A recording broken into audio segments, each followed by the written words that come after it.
So we're just going to do a leave it. Leave it. Yes. Oh, that was nice. So we're just practicing. She's at a level where we're dropping the food a little away from her, so it's not super close to her paws right now. It makes it a little harder the closer the food is to her. These are some of her treats. So just say the word leave it in a sing-song voice, like leave it.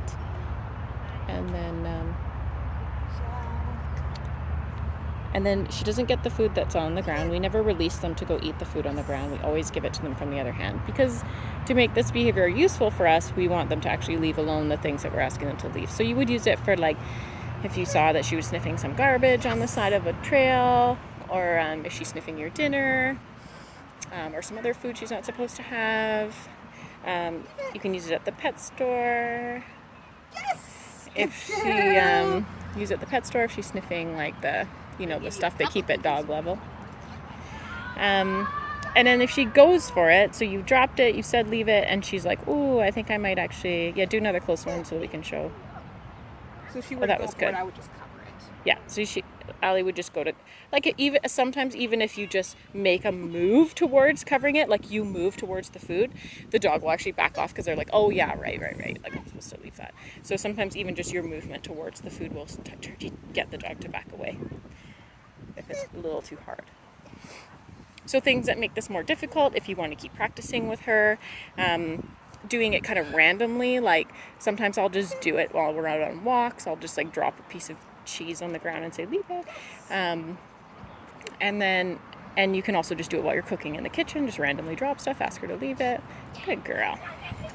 And then other things that make it more difficult is using higher value things to drop. So, like, she's just using her regular treats, but say you were to drop, like, a piece of chicken or beef or something, bacon or hot dog or whatever, anything that she really, really loves, that's going to be harder for her to leave alone. And then the other thing that makes it more difficult is the closer it is to her. So if you were to drop it, like, right in front of her, it's hard for her to leave that alone because it's really close to her. So she's like, well, I could just snag it.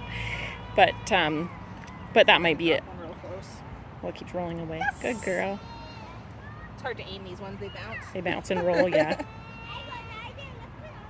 Oh. trying to get it closer and it's getting further away.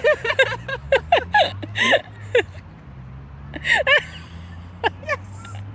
I find the movement too can be really challenging for Yes, them, though. the rolling is very challenging, yeah.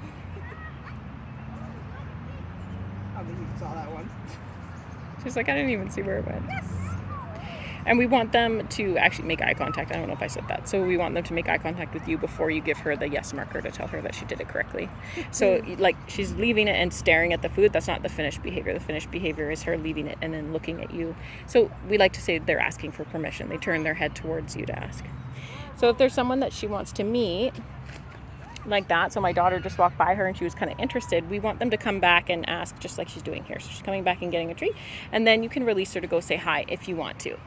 We try to do, like, she's not a super obsessive greeter, but we try to do a 90-10 rule. So 90% of the people we ignore, 10% we say hi to, unless we're really working on confidence building. But she's quite friendly, so I'm not concerned that she's going to have any issues.